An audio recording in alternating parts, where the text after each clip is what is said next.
ശ്രീ തിലകന്റെ ഒരു കഥാപാത്രം പറയുന്ന ഒരു സിനിമയുണ്ട്. അതിനകത്ത് ഭൂഗോളത്തിന്റെ സ്പന്ദനം മാത്തമാറ്റിക്സിലാണ്, കണക്കിൽ എന്ന് പറയും. അദ്ദേഹം കണക്ക് മാഷാണ് എന്ന് പറഞ്ഞ പോലെ ഇപ്പൊ തിരുവനന്തപുരം ചലിക്കണമെന്നുണ്ടെങ്കിൽ യഥാർത്ഥ SFI വിചാരിക്കണം. SFI വിചാരിച്ചാലുണ്ടല്ലോ തിരുവനന്തപുരം ചലിക്കത്തില്ല. അതാണ് ഇപ്പൊ ജ്യേഷ്ഠന്മാർ ചെയ്ത് കാണിച്ചു കൊടുത്തത് അനുജന്മാർ ചെയ്യുന്നു എന്നുള്ളതേ ഉള്ളൂ, പറയുന്നു എന്നുള്ളതേ ഉള്ളൂ. ജ്യേഷ്ഠന്മാർ ചെയ്ത് കാണിച്ചു കൊടുത്തു. കാരണം റോഡിന്റെ നടുക്ക് മധ്യത്ത് സ്റ്റേജ് കെട്ടി അതിലെ മനുഷ്യന് പോകാൻ വയ്യാത്ത വിധമാക്കി. വേണ്ടവന്ന് നടന്നു പോയിക്കോട്ടെ, കാരണം പൊതുജനങ്ങളെന്നൊക്കെ പറഞ്ഞ എല്ലാം വായി നോക്കികളാണ്, അവനൊക്കെ നടന്നു പോയാൽ മതി എന്നുള്ളൊരു കാഴ്ചപ്പാടോടുകൂടി ചെയ്യുന്ന പണിയാണ്. അതിപ്പോ കിടന്ന് വെള്ളം കുടിക്കുക. ഹൈക്കോടതിയിൽ ഈ കണ്ടന്റൊക്കെ വന്നപ്പോഴത്തേക്ക് ഇതിന് ഉത്തരം പറയേണ്ട ഒരു ഗതികേട് വന്നിരിക്കുക കേട്ടോ. അങ്ങനെ വന്നിട്ടുണ്ട്.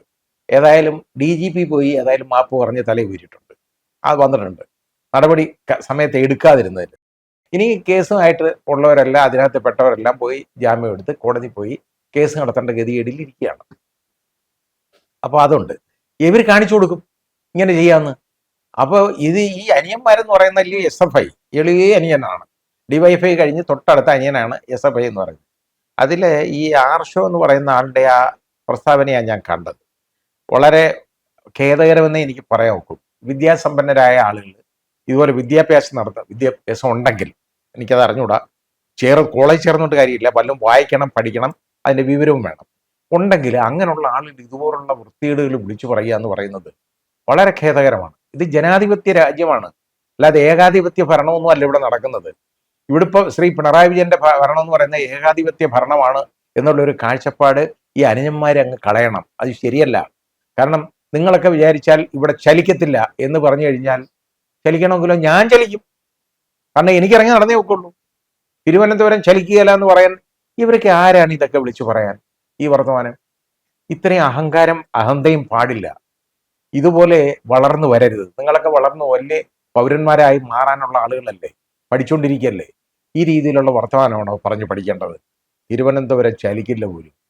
ഇനി നിങ്ങൾ ബാക്കി എല്ലാവരും കൂടെ പറഞ്ഞു കഴിഞ്ഞാൽ കേരളം ചലിക്കത്തില്ലെന്ന് പറഞ്ഞു കഴിഞ്ഞാൽ നമുക്ക് ശ്വസിക്കാനും ഒക്കുമോ? വെളിയിലോട്ട് ഇറങ്ങാൻ പറ്റുമോ? ആ രീതിയിലാവുകയല്ലേ. അതാണോ പറയേണ്ടത്? നാട് ചലിക്കണം, അതാ വേണ്ടത്. നിങ്ങൾ ചലനം മുടക്കുന്നതല്ല നിങ്ങളുടെ രാഷ്ട്രീയം എന്ന് പറയുന്ന, അങ്ങനെ ആയിരിക്കരുത്. രാഷ്ട്രീയം എന്ന് പറഞ്ഞാൽ ആ ജനങ്ങളെ സേവിക്കുന്നതായിരിക്കണം രാഷ്ട്രീയം. ആ സേവനമൊന്നും ഇപ്പൊ ഇല്ലല്ലോ, അതും മറന്നുപോയില്ലേ. അങ്ങനെ ഒരു സംഭവം ഇല്ലല്ലോ. ഇപ്പൊ ഈ ഫ്ലെക്സ് ബോർഡിലൂടെയുള്ള സേവനം അല്ലാതെ വേറെ സേവനം എങ്ങാനും നമുക്ക് രാഷ്ട്രീയക്കാരുടെ ഇന്ന് കാണാനുണ്ടോ?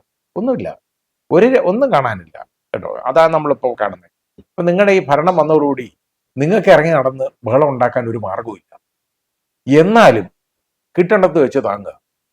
കാരണം ഇപ്പോൾ അവിടെ യൂണിവേഴ്സിറ്റി യൂണിയൻ, അതായത് കേരള യൂണിവേഴ്സിറ്റി യൂണിയൻ, അതിനെ സംബന്ധിച്ചിടത്തോളം ഉള്ള പ്രശ്നമാണ്. അത് അവിടുത്തെ VC മോഹൻ കുന്നുമ്മൽ RSSകാരനാണെന്ന് അങ്ങനെ ചെയ്യുന്നു ഇങ്ങനെ ചെയ്തെന്നും ഒക്കെ പറഞ്ഞ് ആണ് ഈ പ്രശ്നം ഉണ്ടാക്കുന്നത്. ഇത് നിങ്ങൾക്ക് അതിനുവേണ്ടി നിങ്ങൾക്ക് പ്രതികരിക്കാം. ഇപ്പം നിങ്ങൾക്ക് പറയാം, VCയുടെ നടപടികളോട് നിങ്ങൾക്ക് പ്രതികരിക്കാം, പ്രതിഷേധിക്കാം. അതിനൊന്നും ഒരു സമരം ചെയ്യുന്നതിനൊന്നും ഞാൻ പറയുന്നില്ല. പക്ഷേ തിരുവനന്തപുരം ചലിക്കില്ല എന്ന് പറയാൻ നിങ്ങൾ ആരാണ്? ആദ്യം നിങ്ങളതൊന്ന് ചിന്തിക്കും.